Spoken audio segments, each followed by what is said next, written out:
Deity 360 कितनी है 16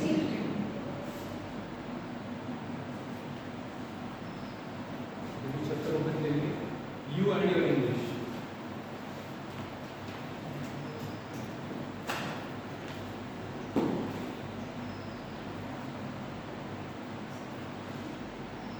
chapter name है यू एंड योर इंग्लिश, मतलब यू मतलब तुम और तुम्हारी अंग्रेजी, इंग्लिश को अंग्रेजी बोलते हैं उसकी उसमें बताया गया है। इंग्लिश के चैप्टर में कुछ लोग होते हैं जो इंग्लिश को लैंग्वेज को लेके मतलब ये नहीं बोल पाते हैं, घर में कोई अलग बात, घर का अपनी घर की लैंग्वेज होती है, और जो स्कूल में रहते हैं कहीं जिसमें कहीं खाना खाने जाते हैं, कोई फंक्शन अटेंड करते हैं, तो सब जगह बोलने का ढंग अलग होता है, घर में घर की लैंग्वेज बोली जाती है ना, और जब हम कोई फंक्शन में जाते हैं, ओकेजन में जाते हैं, कॉलेज जाते हैं, वहाँ की लैंग्वेज होती है। तो उसमें ये होता है spoken English and broken English. Broken English यानी कि एक ऐसी अंग्रेजी की भाषा जिसको हम तोड़ के पढ़ते हैं, यानी कि अच्छे से अंग्रेजी नहीं बोल पाते हैं, जैसे इज़ार सेंटेंस यूज करते हैं, कोई अटक जाता है अच्छे से जिसकी इंग्लिश को कहते नहीं होती है ना। तो उसके बाद में यहाँ पर जो लेखा गया है और राइटर है, राइटर कौन है? जी.पी. शॉ। कौन है? कोई वो स्टोरी राइटर जी.पी. शॉ, यानी कि जॉर्ज बर्नार्ड शॉ, ठीक है, पूरा नाम है। You and your English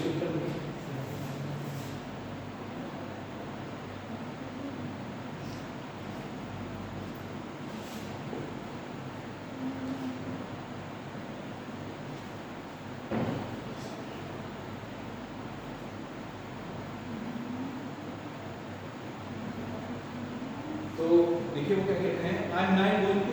I am now going to suppose that you are a foreign student of the English language. मतलब उनके सामने क्या होते हैं, जो राइट लेखक होते हैं, लेखक के सामने क्या कई व्यक्ति बैठे होते हैं, कई सारे आदमी लोग बैठे होते हैं, तो उनसे ये मान कहते हैं,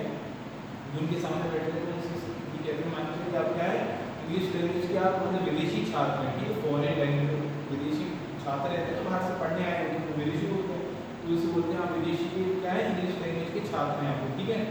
और and that you decide to speak it well enough to be understood when you travel in the British Commonwealth or America। और वो क्या चाहते हैं उनसे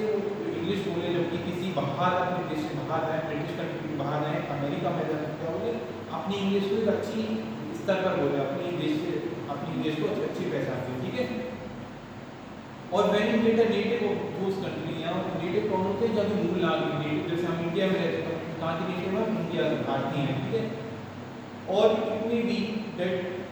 you are yourself a native but that you speak in a provincial or cockney dialect of which are a little ashamed, or which perhaps prevent you from obtaining some employment which is open to those। मतलब वो यहाँ पे ये कहते हैं कि उनके कहने का मतलब ये होता है पहले तो विदेशी छात्र हैं, तो आप बाहर जाएंगे तो इंग्लिश के स्तर को विदेशी में लेके आके अपनी इंग्लिश की भाषा को और दूसरे देशों में जाके अच्छे से प्रकट करना है, ठीक है, अपने हाव भाव बिल्कुल ना घबरा के अच्छे से बोलना जब बाहर जाते हैं, ठीक है। और might be they are ashamed on their poor English or maybe they are inward as they George demands। कुछ ऐसे होते हैं उनकी क्या है शर्माते हैं ना इंग्लिश बोलने में, जैसे हम बात है किसी ने हमसे बोले स्पीच कीजिए इंग्लिश में, तो हमको शर्म लगती है क्या बोलेंगे हम, कैसे बोलेंगे, कोई हमसे मजाक ना बनाए, मजाक तो कर रहे हैं, है ना, तो उनसे ये उनको समझाते हैं। But one thing speaker wants to clear is that there is nothing like an ideally correct English. मतलब यहाँ पे एक चीज़ है जो स्पीकर है मतलब बता क्या चीज़ सही करना चाहते हैं, जिस चीज़ जो इंग्लिश होती है इंग्लिश क्या होनी चाहिए, उनको सही तरीके से बोला जाना चाहिए, है ना, अच्छे से प्रैक्टिस करके बोलना चाहिए। I am a member of committee established by the British Broadcasting Corporation for the purpose of deciding how the attendance speaker employed by corporation should be pronounced in order this should be model of correct speech for British dialect। मतलब क्या होते हैं जो यहाँ पे जो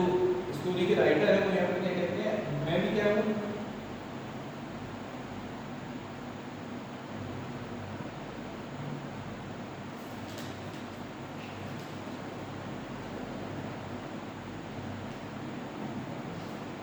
वो यहाँ पर ये बताना चाहते हैं, कहते हैं हम किस कमेटी के मेंबर हैं, ब्रिटिश ब्रॉडकास्टिंग कॉर्पोरेशन के मेंबर हैं, ठीक है, वहाँ की कंपनी का नाम है British broadcasting corporation. For the purpose of deciding how much the advice of speaker ignored by the corporation should be pronounced in order that should be model of correct speech for British island. यानी कि जो British island में जो English बोली जाती है उसको बिना डरे हुए बोलना चाहिए, ठीक है। उसकी टीम के सदस्य थे तो बताते हैं हमें इंग्लिश बोलने से डरना नहीं चाहिए, जैसे आपको एटलीस्ट प्रैक्टिस तो करना चाहिए, जो प्रैक्टिस नहीं करते तो उनकी बात ही अलग रहती है, पीछे पहले हट जाते हैं ना। All the members of that committee are educated person whose speech would pass is correct and defined in the society or any problem in the मतलब जितने भी उस कमेटी में मेंबर्स कौन होते हैं, सदस्य होते हैं, कोई ग्रुप बनता है जिसमें मेंबर्स होते हैं, वो कहना चाहते हैं all the members of that committee are educated person, जितने भी उसको वो कमेटी में सदस्य हैं सब कैसे हैं, शिक्षित व्यक्ति, ठीक है, सब लोग शिक्षित पढ़े लिखे हैं, whose speech would pass is correct and defined in any society or any government मतलब जो अपनी जो व्याख्यान देंगे, स्पीच देंगे, तो उनकी स्पीच क्या मतलब पास कर दिया, क्योंकि पढ़े लिखे उनको तो सब अच्छे से बोलना आता है, क्या कौन सा सेंटेंस का क्या बोलना है, कैसे बोलना है, समझ है ना, वो ये यहाँ पे कहना चाहते हैं। Our chairman is poet laureate who is not only an artist whose materials are the sound of spoken English। बोलते हैं हमारे चेयरमैन होते हैं, वो मतलब लीडर होते हैं, चेयरमैन होते हैं, अलग एक रैंक होती है, मतलब पद होता है, तो वो यहाँ पर बताते हैं chairman is the poet laureate, वो बताते हैं जो हमारे चेयरमैन है वो कौन है, पोएट है, यानी एक प्रकार से कवि नहीं है, पोएट मींस होता है कवि, उनका नाम क्या, poet laureate who is not only an artist whose materials are the sounds of spoken English but a specialist in the pronunciation। वो क्या है, कवि होने के नाते उनको क्या आता है, इंग्लिश का उच्चारण भी अच्छे से आता है, प्रोनाउंसिएशन मतलब क्या होता है, उच्चारण, क्या होता है प्रोनाउंसिएशन मतलब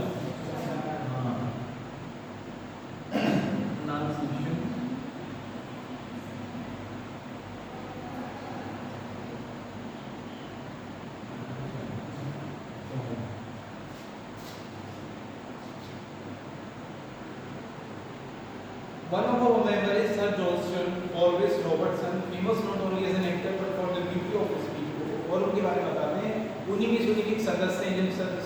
सदस्य क्या नाम है, सर जॉनस्टन ऑर्विस रॉबर्टसन, उनका नाम है, ठीक है, ये जो अभी बुक में है उनका नाम है, जैसे देखना चाहिए, sir Johnston Orvis Robertson, famous not only as an actor but for the beauty of his speech। वो क्या है, एक्टर कौन है, अभिनेता है, मतलब जानते हैं एक्टिंग करते हैं, इंडिया में एक्टर होते हैं, ऐसे क्या होता है, एक्टर होने के बावजूद भी उनको क्या है, इंग्लिश का क्या है, अच्छी कमांड है, कमांड समझते हैं, अच्छी पकड़ बनी हुई है, ठीक है, वो एक्टर होने के नाते बोलते हैं, कवि होते हैं, कवि भी अच्छे से इंग्लिश बोल लेते हैं हमारे, और ये एक्टर है, एक्टर की भी क्या है, इंग्लिश अच्छी है, ठीक है। I was selected for service on the committee because as a writer of plays I am accustomed to superintend their rehearsal and to listen critically to the way in which they are spoken by actors who are the profession trained speakers। मतलब कहते हैं, क्या कहते हैं,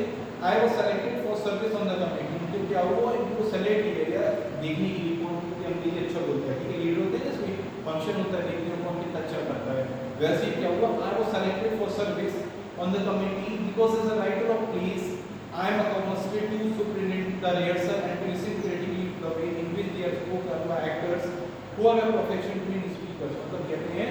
वो हम लोग को देखना था, मतलब उनको प्रोफेशन मतलब व्यवसाय से क्या, एक तो एक्टर थे, एक पोएट थे, यानी कि अभिनेता थे, और एक कवि थे, उनको हमें देखना था क्या कैसे कर सकते हैं।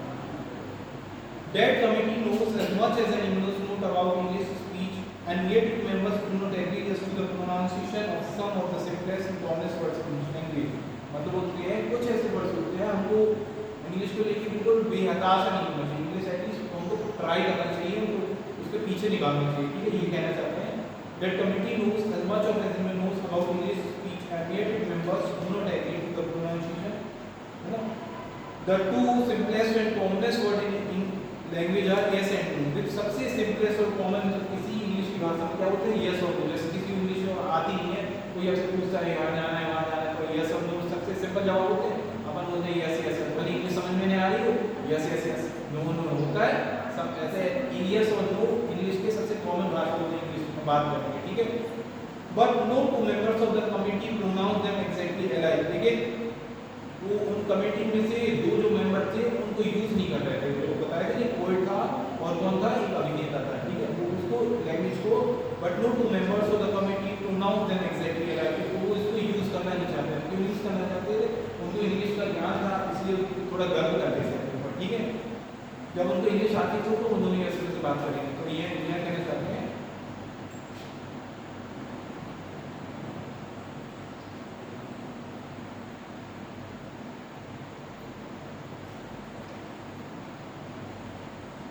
All that can be said is that every member pronounce them in such a way that they would not only be intelligible to every speaking country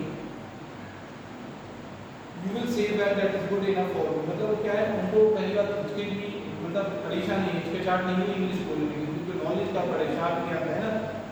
there are Irish members, Scottish members, Welsh members, Oxford University members, American members, all recognisable as such by the differences of speech. उन्होंने बताया हमारी team में बहुत सारे सदस्य, जैसे India से Indian कहलाते हैं ना, और कनाडा से कैनेडियन होते हैं ना, अलग अलग, जैसे तो बता रहे टीम में कौन कौन सदस्य थे, Irish members, Scottish members, Welsh members, Oxford University members, American members, ये सारे यहाँ के सदस्य लोग आज उनकी टीम में शामिल थे, ठीक है। All recognisable as such by differences of speech, सबको कैसे पहचानेंगे, उनकी जो भाषण देने के अंतर के आधार पर, सबकी अलग अलग बोलने का ढंग होता है इंग्लिश में, कोई कुछ बोलता है, कहने का तो भाव एक होता है ना, जैसे हमने मान के चलो आपसे बोला कि नियमन बताओ गणतंत्र दिवस पर, आप इंग्लिश में जैसे आप हिंदी कमांड अच्छी था, हिंदी में कुछ और बताएंगे, हिंदी में आप कुछ और स्टार्ट करेंगे, है ना, और ये कुछ और बताएंगे, होता है, लेकिन सबका भाव क्या है, कहने का एक ही है। 15 थीम क्या है, मुख्य भाव क्या है, 15 अगस्त का, यानी जो भी त्योहार होता है उसका सेंट्रल आइडिया लेके चलते हैं, ठीक है। ऐसे उनकी टीम में अलग अलग मेंबर थे, लेकिन उनको किस चीज़ से पहचानेगा, उनकी वो लैंग्वेज के बोलने से पहचान नहीं जाता, ठीक है, क्योंकि कोई बिल्कुल अच्छा बोल रहा था, कोई तो कम उससे बोल रहा था, है ना। They differ also according to the country in which they were born, और क्या सब अलग अलग कंट्री से थे, उनमें विविधता क्या थी, अलग अलग देशों से आए हुए थे, अलग अलग देशों से जन्मे हुए थे, तो इनमें पहली विविधता ये थी, ठीक है। Now as they all speak differently, it is not sense to say that they all speak correctly। अब यहाँ पर राइटर ये कहते हैं now as they all speak differently, मतलब ये सब लोग अलग अलग बोलते हैं, अलग अलग बोलने का ढंग होता है ना, जैसे हमने बताया ऐसे बोलते कुछ बोलता है, वही कहते हैं now as they all speak differently, it is nonsense to say that they all speak correctly। अब वो सब अलग अलग बोलते हैं, तो ये कहना मूर्ख होगा कि बिल्कुल वो सही बोलते हैं, सबका कहने का अलग अलग ढंग होगा, तो ये उनसे बोलेंगे आप सही बोल रहे हैं, मान लीजिए किसी ने कुछ गलत बोल दिया, उस बात से हमने नहीं समझा, किसी ने कुछ बोल दिया, तो किसी ने कुछ ऑपरेशन खा लिया, तो उनका कहना बिल्कुल अंग्रेजी में बिल्कुल क्या नहीं होगा, उस टाइम सही नहीं होगा, ठीक है। इतना आया समझ में, आया सबको समझ में इंग्लिश का, जिसको नहीं आएगा पूछा करो, ठीक है, doubt. All we can claim is that they all speak presentably and speak presentably, and that if you speak as they do, you will be understood in any English country and accept it as a person of good social discourse। I wish I could offer you a choice among them as a model, but for whom and I am afraid you must put up with me Irishmen। मतलब बोलते हैं हमको और में से choice करना था कौन अच्छा होता है, क्योंकि सभी की इंग्लिश अच्छी, कोई अच्छा बोल रहा है, कोई इनसे कम अच्छा बोल रहा है, सब अलग अलग डिफरेंस कर रहे हैं, विभिन्नता आ रही है, तो उनमें से सेलेक्ट करना, तो जो लेखक को थोड़ा एक पल भर के लिए संकोच में पड़ गए थे, ठीक है, संकोच, तो उन्होंने लास्ट में इसके साथ आयरिशमैन था सबसे अच्छा बोला, तो उसको उन्होंने सेलेक्ट किया, ठीक है। I have said enough to you about the fact that no two that no two native speakers of English speak it alike। मतलब वो उन्होंने कहा, मैंने कई बार कहा है कि दो कोई भी अलग अलग देशों के स्पीकर होते हैं, इंग्लिश को क्या समान नहीं बोलते। जैसे आपको भाषण बोलने के लिए दिया 15 अगस्त पे, इनको बोलने के लिए दिया गया, तो इनकी कुछ बोलने का ढंग अलग होगा, इनका कुछ अलग ढंग होगा। जैसे वहाँ पे क्या कहते हैं, वो अलग अलग देशों से आए थे, तो उनको जो कंट्री से जो आए थे उनको बताए थे, उनको जो नेटिव थे वहाँ के, तो उनको बोलने का विधान क्या था, अलग अलग, ठीक है। But perhaps you are clever enough to ask me whether I am necessarily it will seem weird। वो लेखक कहते हैं, लेकिन मैं but perhaps you are clever enough to ask me, वो लेखक बोलते हैं, लेकिन अगर मेरे से पूछा जाए तो मैं जो अंग्रेजी को बोलूँ वो नहीं कि सेम लैंग्वेज में बोलूँ, जिससे क्या उनको क्या हो, वो सोचने में दिक्कत ना हो, ठीक है। I must confess at once that I do not, nobody does। I am at present speaking to an audience of many thousands of them of notice, many of whom are trying hard to follow words syllable by syllable।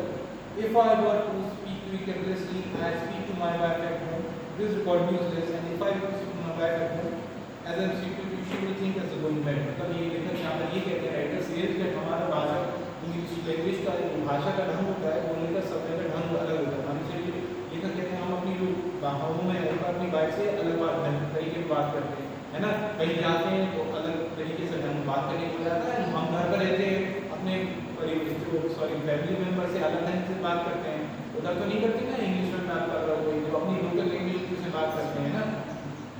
और जैसे हम college में आते हैं तो हमारे बात ढंग रहन सहन ढंग बहुत चलते पत्थर आ जाता है, और जिस कोई फंक्शन में जाते हैं तो वहाँ पर डिफरेंस सब हमें क्या है तो बोलने का ढंग नहीं, लेकिन वहाँ पे इंटरनेशन बड़ा अलग हो जाता है, बोलचाल अलग हो जाता है। ये वो लेखक अपने बारे में बता रहे हैं, लोग उसकी जो पत्नी होती है उनसे घर में उनसे कहने का ढंग होता है अलग बोलते हैं, और स्टोरी हम जो घर पे कुछ होता है और बाहर कुछ बोलते हैं, ठीक है। As a public speaker, I have to take care that every word I say is heard distinctly at the far end of large halls containing thousands of people. मतलब बोलते हैं पब्लिक स्पीकर मतलब जनमानस के सामने जो स्पीकर बोलते हैं, जनता होती है जनता के सामने हम कुछ बात बोलते हैं, तो उसको बोलते हैं पब्लिक स्पीकर। स्पीकर मतलब कौन होता है? वक्ता है, वक्ता बोलने वाले, ठीक है।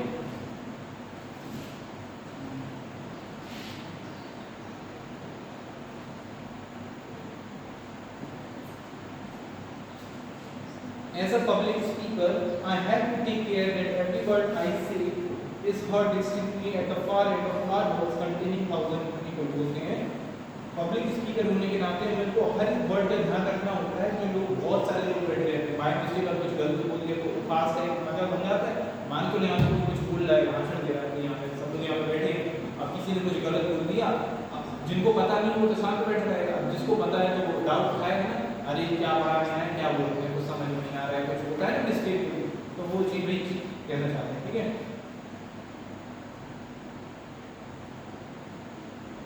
उनको हर एक वर्ड का ध्यान रखना होता है, ठीक है। I take very little pain in sometimes she says don't number, तो वो घर पे उनको जो बोलने का ढंग होता है, घर पे भी क्या कहते हैं सावधानी से उसको बोला जाता है। जैसे कोई होता है, जैसे घर में कुछ लड़ाई हो जाता है, तब नाम ढंग का बिगड़ जाता है, ठीक है, होता है ना, सबके साथ हो जाता है। और जैसे हम बाहर जाते हैं, बाहर हम अपने आप को अलग बर्ताव करते हैं ना,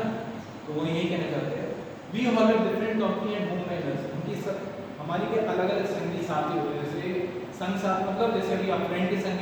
घर पे रहेंगे तो आपके फैमिली मेंबर्स रहेंगे, है ना, और फ्रेंड संग भी सभी आपके फ्रेंड दोस्त मित्र रहेंगे, मित्रजन रहेंगे, तो कंपनी मतलब संगी संग किसके संग है, आप संग बोलते हैं ना, संग साथ किसके संग सॉल्व होते हैं उसको। We all have different company, हमारे सब अलग अलग कंपनी होती है। कंपनी इन द सेंस वो नहीं फैक्ट्री वाली कंपनी में सोचना, ठीक है, हाँ। We all have different company and home manners, और हमारे अलग अलग घर की आदतें होती हैं, ठीक है, सबकी अलग अलग आदत होती है, रहन सहन कहना बात करना सबका होता है ना। And the difference is in the speech that anything else, और मेन डिफरेंस इसमें आता है स्पीच में, जो हमारा भाषण बोलने का ढंग होता है उसमें सबसे ज्यादा अंतर आता है, ठीक है। Writer says further, if you decide to learn English just because you want to travel to England, then do not try to learn perfect English. लेखक कहते हैं अगर आप अंग्रेजी सीख बाहर जाकर आप जैसे बाहर विदेश में जाते हैं, अगर इंग्लैंड में मान लीजिए जैसे इंडिया है, अगर आप इंग्लैंड के कंट्री है देश है, जैसे हमें इंडिया है ऐसे इंग्लैंड की कंट्री, जैसे आप बाहर चाहते हैं तो if you decide to learn, और बाहर जाकर आप चाहते हैं वहाँ पर अच्छे से अंग्रेजी बोलें, तो वहाँ पर ये मत सोच के जाइए कि बाहर से अंग्रेजी अच्छे से बोले तो हम वहाँ पर सेटल हो पाएंगे, अपने आप को मतलब मेन रोड बिठा पाएंगे, ठीक है। Just because you want to travel England, then you do not try to learn perfect English, मतलब बहुत अच्छी अंग्रेजी सीखकर वहाँ पर आप मत जाइए, because no one will understand your correct English। वहाँ पर जैसे आप इंडिया में नहीं आते, वहाँ पर आप बहुत अच्छी मानते हो, आपने इसे यहाँ से इंडिया से इंग्लिश बहुत अच्छा कोर्स किया, आपको बहुत ज्ञान लगे इंग्लिश सब आपको आने लगा, कौन सी जगह क्या बोल रहा है, ठीक है। अब लेकिन आप वहाँ पर इंग्लैंड में जाएंगे तो वहाँ की तो अंग्रेजी का कहने का ढंग अलग अलग होता है ना, उनकी अंग्रेजी सुना है कैसे जल्दी इंग्लिश बोलते हैं, इंग्लैंड में देखा ना आपने, वो बना के बोलते हैं, वो 1 मिनट में अपनी कहानी पता करके चले जाते होता है ना, वही चीज़ कहना चाहते हैं। जैसे कि जो जैसे आप बाहर जाते हैं तो आप उसको अच्छी अंग्रेजी की तैयारी करके रहेंगे, जैसे आपको आता है आप उसको वैसे प्रिपरेशन करके रहेंगे, ठीक है, क्योंकि आपकी जो अच्छे से अच्छे सीख के जाएंगे तो आपको इंग्लिश को कोई आपको रिस्पेक्ट नहीं देगा, समझिएगा कि क्या बोलना चाह रहा है ना। People can understand if the speaker is English. People can understand if the speaker is English, but if it's foreigner, then better he speak, the harder is to understand him. मतलब क्या होता है? People can understand if the speaker is English. लोग सोचने लगते हैं कि जो स्पीकर कौन होता है? श्रोता, ठीक है। स्पीकर कौन होता है? श्रोता, बोलने वाला, ठीक है। तो सुना है ना स्पीकर बोलते हैं।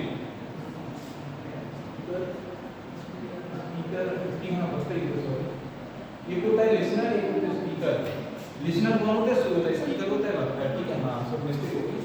लिसन आ गया ना समझ में? तो people can understand the speaker is English, but if it's foreigner, then better he speak. The harder it is to understand him. मतलब उसको और कट समझना, जैसे आप इंग्लिश यहाँ से तैयार करके और आप इंग्लिश में गए तो आपको आपकी इंग्लिश को समझ ही नहीं पाएगा, क्या आप कहना चाह रहे हैं, क्या आपके हाव भाव में क्या कहना चाह रहे हैं। If you say will you have the goodness sir to direct me to the railway terminus Charing Cross, uttering everything properly, then will not understand you. लेकिन आप क्या जैसे वो बता रहे हैं मतलब एक जगह का नाम चेरिंग क्रॉस, तो अगर आप किसी विदेश जाके इंग्लैंड जाते हैं, यहाँ से लेकर की बात कहानी बताएं, लेकर जाते हैं,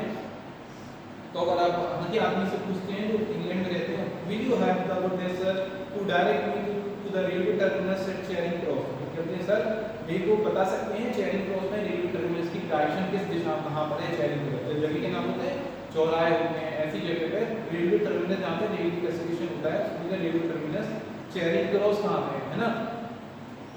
uttering everything properly then he will not understand you, आप कितना भी अच्छे तरीके से बन करके बोल लेंगे इंग्लिश, लेकिन क्या करेगा आपकी इंग्लिश को समझेगा नहीं, ठीक है, किसी भी तरीके से नहीं समझेगा। But you shout please Charing cross, लेकिन आप अच्छे से एकदम से उससे चिल्ला पड़ेंगे प्लीज, जैसे इंग्लिश में होता है ना, कितने विदेशी लोग जो होते हैं फॉरेनर होते हैं कितने अच्छे से अपने अपने इंग्लिश देखा हो बोलते चले जाते कंटिन्यू, है ना। अगर आप उनसे एक बार में एकदम शाउट करके बोलेंगे प्लीज चार्जिंग क्रॉस, मतलब एकदम से आप बोलेंगे प्लीज चार्जिंग क्रॉस कहाँ पर है, आपको इतनी एक्सपीरियंस करने की जरूरत नहीं है कि आप मेरे को दिशा बता सकते हैं चेरिंग क्रॉस कहाँ पर है, लेकिन उनसे आप प्रॉपर एक तब बोलेंगे प्लीज चेरिंग क्रॉस, एकदम से बोलेंगे चिल्ला प्लीज चेरिंग क्रॉस कहाँ है, तो वो की भाषा को विच वे, आपको क्या बोलना है please Charing Cross which way, shortcut में बोलना है, तो केवल भाव वो देखना है, ठीक है, please Charing Cross which way, then every people will immediately overwhelm with direction, तो जब आप ऐसी भाषा बोलेंगे जब आप हर एक नागरिक होगा आपको वहाँ का डायरेक्शन बता देगा, डायरेक्शन पूछते हैं अगर कहीं जाते हैं ये चौराहा कहाँ पर है, ये कहाँ जाना है, ऐसी दिशा में जैसा विदेश है, तो आपने इतनी लैंग्वेज में बोला will you please tell me the way to the railway terminus at Charing Cross, इतना बोल के आपके बोलेंगे please Charing Cross which way, है ना, उससे एकदम चिल्ला के बोलिए please Charing Cross which way, तो वो आपकी जो भाषा को समझ जाएंगे, तो आपको क्या देगा डायरेक्शन दे देगा कहाँ पर आपको जाना है, ठीक है। Apply this thing to learn foreign language, और ये चीज आपको क्या करना चाहिए अपने अंदर लागू करना चाहिए, फॉरेन की जो भाषा होती है उनको सीखने के लिए पहला स्टेप ये होता है, ठीक है। वो लोग जो लंबी भाषा होती है अपन बना वाला लिखते हैं ना पूरी लैंग्वेज लिखते, जैसे उन्होंने दिया है, जैसे लेखक वो लिखकर बताते हैं पूछते हैं will you have the goodness sir to direct me to the railway terminus at Charing Cross, ये पूछ रहे हैं ना कि आप इनको दिशा बता सकते हैं कि रेलवे टर्मिनस पे चेरिंग क्रॉस कहाँ पर किस दिशा से जाना है, कहाँ टर्न लेना है, उसकी जगह आप क्या बोल देंगे प्लीज चेरिंग क्रॉस विच वे, आपको 4 शब्द बोलना है, इसी में क्या सब सेंटेंस को समझ जाते हैं, ठीक है। Apply this thing to learn foreign language, अगर आप फॉरेन की जो भाषा विदेशी भाषा होती है तो पहले नियम हमको ये आपको समझना चाहिए, ठीक है। And never try to speak them to where, और उनसे हमेशा बहुत अच्छे तरीके से अंग्रेजी भाषा में बर्ताव बोलना नहीं चाहिए, ठीक है, वरना ज़्यादा बोलोगे तो वो आपको इज्जत बिल्कुल नहीं मिलेगी, वो समझिए डायरेक्ट 2 दिन से इंग्लिश पढ़ने आ गए आप विदेश में हम ही को सब सिखाने लगे, वो ये आपको इज्जत नहीं देंगे, ठीक है। बिल्कुल आपको जैसा आ रहा है शॉर्टकट में आपको लोग जैसे मैंने बताया ना प्लीज चेरिंग क्रॉस विच वे, उसने चिल्ला के बोला तो उसकी बात को समझा उसने, और वो ये बता सकते हैं can you please tell me the way to the Charing Cross, नहीं समझेगा इज्जत नहीं देगा, ठीक है। You will be amazed to find how little you need to know every among English people to speak too well is an affection, मतलब जानते हैं इवन यहाँ तक कि अगर अंग्रेजी व्यक्ति भी व्याकरण की शुद्धता के साथ अंग्रेजी बोलते हैं तो अंग्रेजों को भी क्या लगता है ढोंग लगता है, अंग्रेज होके उन्हीं की दूसरी कंट्री में जाते हैं अच्छी अंग्रेजी बोलेंगे तो क्या लगेगा ढोंग यानी नाटक लगेगा, जैसे बिल्कुल कुछ फॉर्मेलिटी कर नाटक कर रहे हैं बोलने का 2 दिन से इंग्लिश आ रही है, ठीक है। वहाँ के रहने वाले लोगों के साथ शुद्ध अंग्रेजी में बात करना उन्हें अपमान लगता है, जैसे आप उनके संग क्या करेंगे इंग्लिश में बात करेंगे तब एक तो उनको क्या लगेगा इनको बिल्कुल अपमान करना है, ठीक है, इनको नीचे दिखाना है, ठीक है। English of people to speak to well is an affection and insult as they cannot understand the full language when it is too well spoken, ठीक है। ये आपका चैप्टर समझ में आया कुछ थोड़ा बहुत आया कि नहीं इस चैप्टर में, क्योंकि चैप्टर थोड़ा टिपिकल है समझना पड़ेगा, 2 चैप्टर तो आया था ना समझ में, ये वाला आया किसको नहीं आया मैं बताऊँ आंसर मैं हिंदी बता देंगे इसमें कोई दिक्कत नहीं, बताऊँ आया समझ में, देखो हम कैसे बता रहे हैं पार्ट ऑफ सारा हिंदी में समझिए, ठीक है, क्या होता है अच्छे से जो वो बोलो बुक नहीं है क्या, बुक ही बंद करके रखेंगे क्या समझ में आएगा, एटलीस्ट लेसन तो देखो, हाँ देखो समझो पार्ट का सारा क्या होता है हिंदी में, जो जॉर्ज बर्नार्ड शॉ होते हैं लेखक होते हैं जो अपने सामने बैठे लोगों से कहते हैं कि मैं आप सभी को अंग्रेजी भाषा सिखाने वाले विदेशी छात्र समझकर बताने जा रहा हूँ कि आप ब्रिटेन अमेरिका या अन्य देश के लोगों से बात करते हैं तो तुम्हें अपनी अंग्रेजी के उच्चारण पर शर्म आती है, मतलब जैसे जो आपके सामने अंग्रेजी बैठ रहे हैं तो उनको क्या आती है, उसमें शर्म आती है बोलने, क्योंकि उनकी अंग्रेजी की बात कुछ होती है, उनका कुछ बोलने का ढंग अलग होता है ना, अंग्रेजी को उच्चारण कुछ अलग होता है, तो उनको क्या शर्म आती है। गलत उच्चारण के कारण या सही अंग्रेजी न जानने के कारण तुम भी से अधिकतर लोग बेरोजगार है। क्या है, जो अंग्रेजी नहीं बोल पाएंगे, बाहर जाएंगे तो रोजगार पाएंगे, नहीं बोल पाएंगे तो उससे क्या होगा, वो एकदम उनका मन निराश हो जाएगा। उनको क्या है, जिस पर्पज से उद्देश्य से आएंगे तो उनको जैसे रोजगार का उद्देश्य है तो उनको रोजगार का अवसर नहीं मिलेगा, ठीक है, उदास हो जाएंगे। लेखक कहता है कि मैं तुम्हें एक बात स्पष्ट कर देना चाहता हूँ कि आदर्श और सही अंग्रेजी जैसी कोई चीज नहीं होती। जैसे कोई लेखक कहते हैं कि प्रॉपर इंग्लिश जैसी कोई बड़ी चीज होती नहीं। आप कितने भी अच्छे इंग्लिश के वक्ता बन जाओ, उतना भी अच्छा इंग्लिश देने लगो, आप तो भी वहाँ पे अच्छी नहीं रहा, क्योंकि आप ऐसा नहीं होता है। आपको किसी चीज़ को पहले घमंड नहीं करना चाहिए। जैसा हमको आता है इंग्लिश, अगर आपको जैसे कोई है इंग्लिश आती है, उसको ये बोलना चाहिए आपसे अच्छे भी और इंग्लिश के बहुत अच्छे लेक्चरर डलेंगे, ठीक है। एक ऐसी समिति को जानता हूँ जो निर्णय करती है कि ब्रिटिश ब्रॉडकास्टिंग कॉर्पोरेशन की से इंग्लिश बोलने व्यक्ति को चुना कैसे किया जाता है। हमने आपको बताया था कि कमेटी होती है ब्रिटिश ब्रॉडकास्टिंग कमेटी, वो क्या करती है, इंग्लिश के जो लोग होते हैं उनको चुनाव कैसे करना चाहिए, वो कौन कौन से लोग होते हैं जो इंग्लिश बोलने के अधीन होते हैं, मतलब बोल सकते हैं, काबिलियत रखते हैं, ठीक है, उनमें से उनको चुनाव किया जाता है। हमारी समिति में लगभग सभी सदस्य पढ़े लिखे होते हैं, उनमें स्वयं नाटक का लेखक भी अंग्रेजी का अच्छा जानता है। तो लेखक कहते हैं जिन्होंने हमारी समिति है, हमारे इसमें सब क्या है, पढ़े लिखे हैं, शिक्षित हैं, कोई अशिक्षित नहीं है, ठीक है। और जो लेखक कहते हैं हम यहाँ के स्वयं विशो हैं, जैसे आपको पता है जॉर्ज बर्नार्ड शॉ भी क्या है, अंग्रेजी भाषा के अच्छे जानकार हैं, उनको अच्छी भाषा का जानकारी है, ठीक है। हम उनके अभ्यास को देखते हैं जो प्रसार के समय बोलना होता है, ठीक है, जो बोलते हैं उनके जैसे बताया ना ब्रिटिश ब्रॉडकास्टिंग सेंटर कॉर्पोरेशन है, तो उनको हर चीज को नोट किया जाता है, उनके प्रसारण को देखते हैं। जैसे आपसे बोल दिया पर बोलने को कभी लोग बोल नहीं पाते हैं, इसमें खड़े होकर बोल नहीं बोल पाते ना, स्टूडेंट किसी बच्चे को आगे खड़े बोल दो 15 अगस्त है, बच्चे को सीधे कुछ बता दो, डिजाइन नहीं होता है, कोई बिल्कुल मुश्किल से 10 में से 100% में से 10 बच्चे बोल पाए और बिल्कुल कोई बोल ना पाए, है ना। तो ये कहते हैं, तो उन चीज़ों को देख के आकलन करते हैं ना, मूल्यांकन होता है ना, चीज़ का मूल्यांकन करते हैं। यह कहना गलत होगा कि अंग्रेजी बोलने वाले देश में प्रत्येक व्यक्ति सही अंग्रेजी बोलता है, ये बिल्कुल कहना ही गलत होगा। जो विदेश में अंग्रेजी बोलना, हर व्यक्ति अंग्रेजी क्या बोलता है, सही बोलता है, क्योंकि सबकी बस बोलने का ढंग से शैली अलग रहती है और सबको एक जैसा नहीं नाप सकते ना, कोई बहुत अच्छी बोलता है, कोई किसी का स्टैंडर्ड लो है इंग्लिश में, है ना। जिस प्रकार हम अपने घर और कार्यस्थल पर अलग अलग व्यवहार करते हैं, उस प्रकार बोलने में अंतर रखते हैं। जैसे हम घर और कार्यस्थल में हम जहाँ कार्य करते हैं, हमारे आपको जिसका काम क्या है, पढ़ाई करना है, कार्यस्थल के लिए तो हमारा ढंग भी अलग, शैली अलग हो जाती है, बोलने घर पर अलग बोलते हैं, फैमिली मेम्बर्स कोई बात अलग करते हैं, फोन पर फ्रेंड से कुछ बात करते होता है ना, अलग अलग ढंग से बात करते हैं। लेखक कहते हैं कि मैं अपने विदेशी सुनने वालों को बताना चाहता हूँ कि इंग्लैंड या अंग्रेजी बोलने वाले देशों की यात्रा करने के लिए पूरी तरह से सही बोलने वाली अंग्रेजी सीखने की आवश्यकता नहीं। जो लेखक कहते हैं ये बताते हैं कि जो इंग्लैंड या अंग्रेजी बोलने वाले देशों की यात्रा जो आप करते हैं वहाँ पर, तो आपको वहाँ पर क्या नहीं आना चाहिए, पूरी तरह से अच्छी तरह से इंग्लिश भाषा का ज्ञान होना पूर्ण नहीं है, अच्छी तरह से अंग्रेजी आनी तो भी चलेगा, ठीक है, जरूरी नहीं होता है। उसके लिए तुम्हें क्या होना चाहिए, मजबूती विदेशी उच्चारण वाली बिना व्याकरण भाषा अंग्रेजी सीखना चाहिए। केवल अंग्रेजी व्यक्ति ही उस बात को समझ पाएगा। अगर आपको आने के इंग्लिश तो आपको बहुत अच्छी उन्हीं के स्तर की लैंग्वेज को सीखना पड़ेगा, जब आप उन्हीं के माहौल में ढल जाएंगे, ठीक है,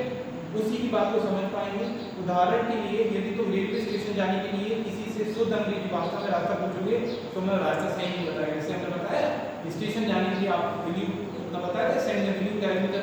वे टू स्टेशन बताया था, टर्मिनस, तो उसने पूछा था, और लास्ट उसने क्या पूछा था, please Charing Cross which way then, तो ये तो उससे क्या होगा, उसको ज्ञान हो जाएगा अगले आदमी को कहाँ उसको बताना, ठीक है। यहाँ तक कि अगर अंग्रेज व्यक्ति भी व्याकरण शुद्धता के साथ अंग्रेजी बोलते हैं तो अंग्रेजों को भी ढोंग लगते हैं, ढोंग लगता है, जिसको 2 दिन से ज्ञान सीख गया तो उसको पता ही नहीं, तो फॉर अरे 2 दिन से ज्ञान आ गया, शो ऑफ ज़्यादा करने आ गए, आत्मा का कुछ नहीं है बस आ, तो उनको मतलब क्या फॉर्मेलिटी नहीं करना चाहिए। अतः अंग्रेजों को अपने तरीके से ही बोलना चाहिए, जैसे जो भाषा है उनको अपनी स्टाइल में बोलना चाहिए, ठीक है। इसके साथ लेसन होगा फिनिश। इतना है ना सबको समझ में।